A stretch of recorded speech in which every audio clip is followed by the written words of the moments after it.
Hello, 7th grade artists. What you are going to be working on this week is an About Me collage. All of the photos that you are going to add to this piece of artwork should represent you in some way.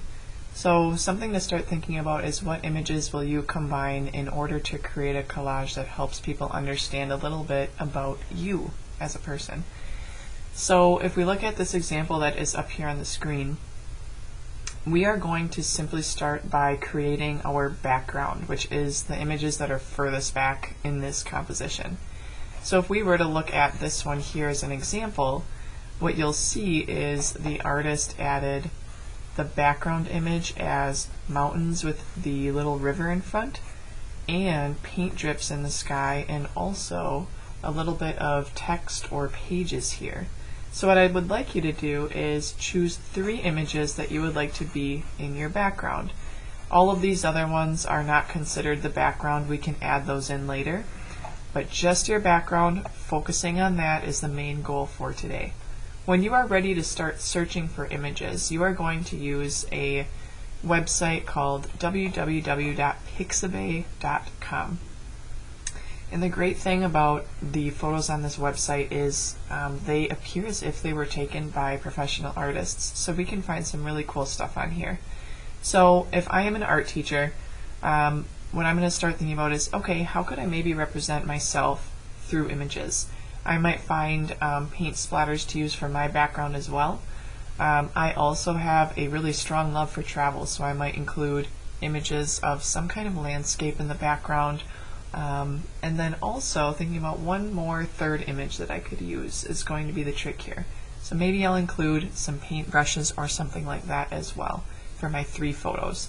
Now, when you go into PowerSchool, you'll see under links for Tuesday there is pixabay.com. Search for images here. You can click this link and it will take you straight into Pixabay.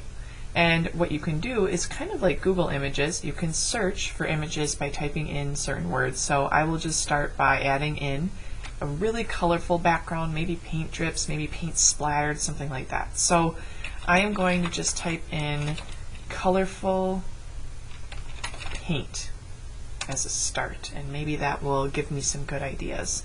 And I absolutely love one of these 2 here because they're really bright and bold as a background. Now, you do not want to use this first row of images here.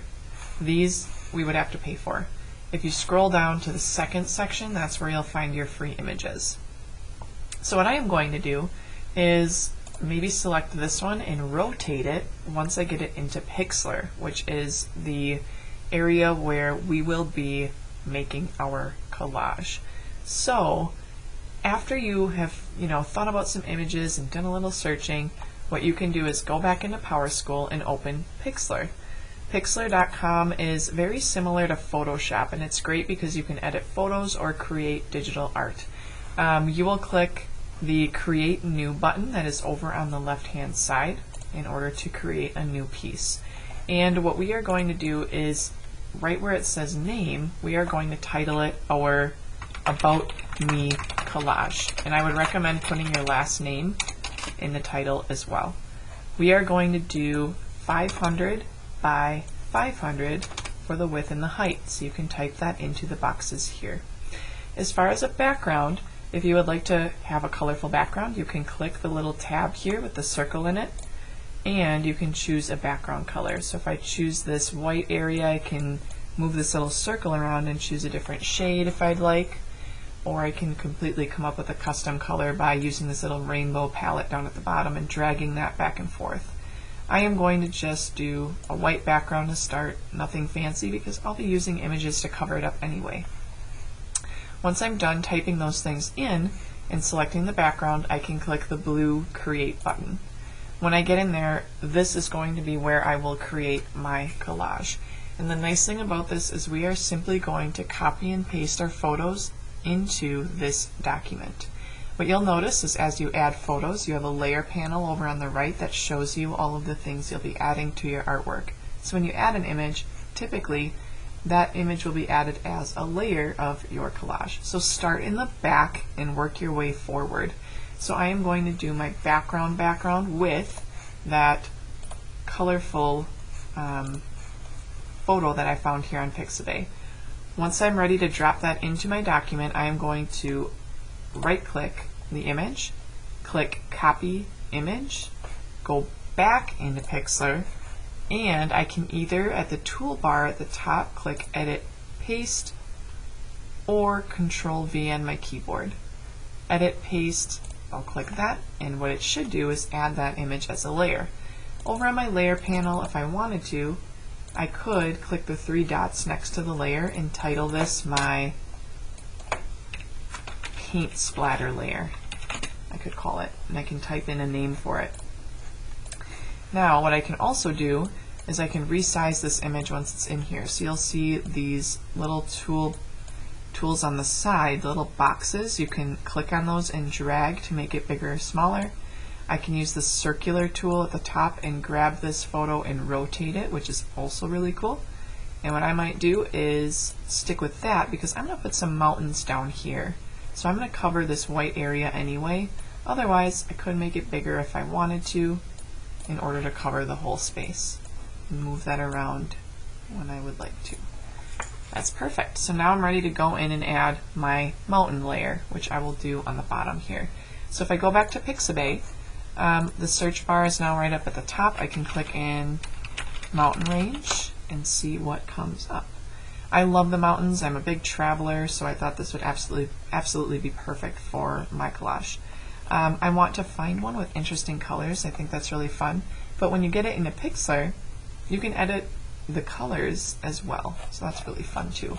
So let's say I wanted to add this mountain range here. I am going to again right click, copy image, go to Pixlr, edit, paste. Now this is the fun part where you get to start working with the tools on Pixlr.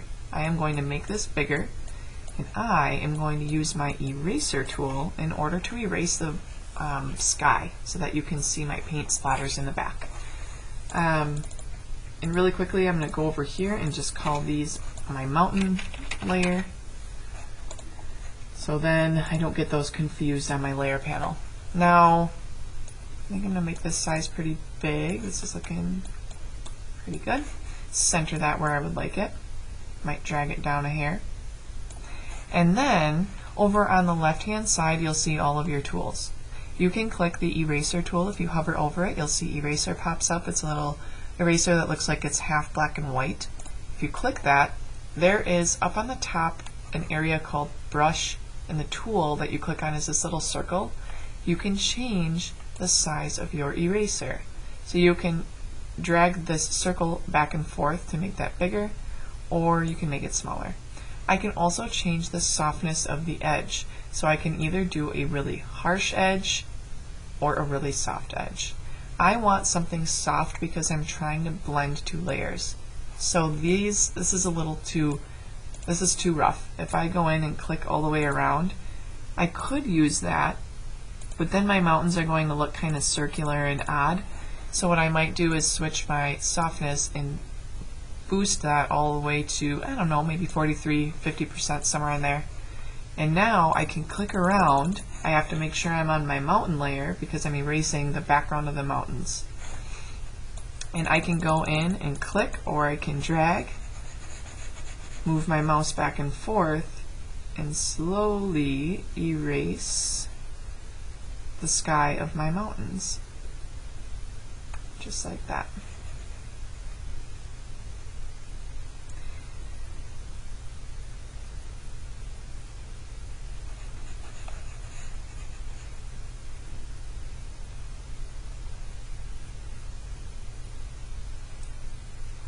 Perfect. It's getting there.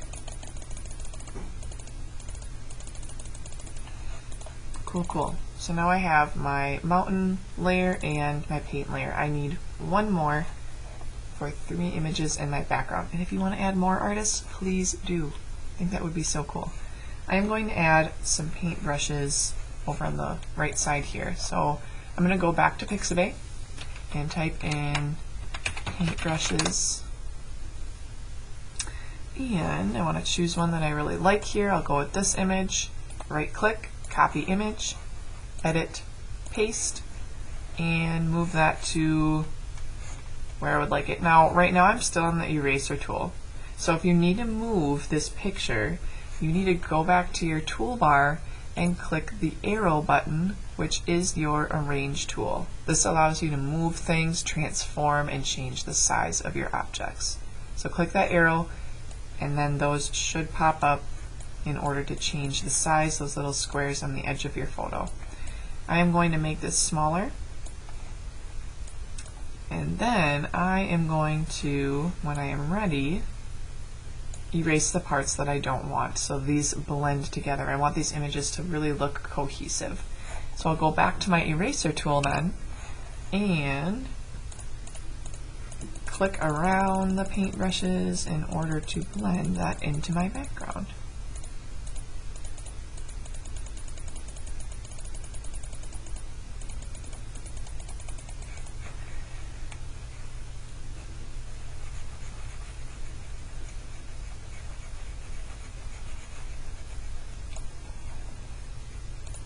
And if I want to get in these little small areas, I just need to drop the size of my brush down and get in between the brushes. I can do that too.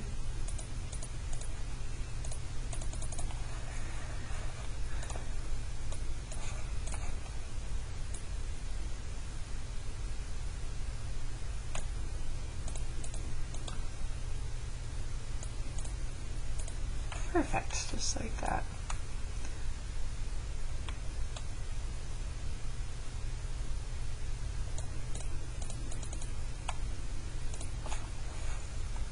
Okay, good. Now let's say that I don't want these paintbrushes to stand out as much. The cool thing about all of your layers is they're separate. My paintbrush is separate, my mountains are separate, and my paint in the very background is separate. If I want to touch up any of my layers, I need to make sure I am clicked on that layer. So that's why I always title these sometimes, is so that, like let's say I want to do some work on my paintbrush, I can easily find that layer. So if I want to work on my paintbrush layer, I have to click it first and then edit. I can use the three dots, which are layer settings. I can click those three dots and I can change the transparency of the layer. If you know what transparency means, transparent means something is see-through. So what I can do is I can boost that up so they're not as transparent, or I can go down on that scale and move this circle back and forth to make it more transparent. So then those images might blend together a little bit more. So I'm just dropping it down just a little bit, not too much, to about 85, so that it's a little bit transparent and see-through. Now, the other fun thing that you can do is if you would like to change, for example, if my mountains, if I want those to appear a different color or change those settings, I can click that mountain layer. I can go up to my toolbar at the top, click adjustment, and I can change the colors by clicking any of these tools. You've got brightness and contrast that you can change, temperature and tint, hue and saturation. Those would be the three I would say students might use, or color balance. If I go to color balance, I can move this. I can bump up the red tones. I can bump down the red tones. I can bump up the green tones, bump down the green tones. That looks awesome because it kind of blends in with my background. And I can mess with the blue tones too. So it's kind of really cool effect. I can click apply when I'm done. And maybe I want to change my paintbrush colors too. So I'll go to adjustment, color balance, and see how this goes too. Kind of like the idea of this being teal and kind of blending in with my background a little bit more. I also really like it with blue, but I'll leave it teal for now. Oh, I like it blue. Ooh, I'm gonna leave it blue. I like that better. Click apply when you're ready. Now, let's say I wanted these paintbrushes to be behind my mountains. Can you move your layers around? Absolutely. If I want my paintbrush to be behind the mountains, I need to go to my layer panel, click that layer, and drag it down beneath the mountains. And before you know it then, now my paintbrushes look as if they're appearing behind the mountains. Kind of cool. So once you have your 3 layers done, and like I said, if you have time, add more. You can do 4 or 5 images for your background. You can file and save it, and then we will move on to the other parts tomorrow. So just a few tools that you can use in order to make the beginning of your collages look really fun and add some fun colors to them as well. Click File Save by going up to the top left. Click File Save.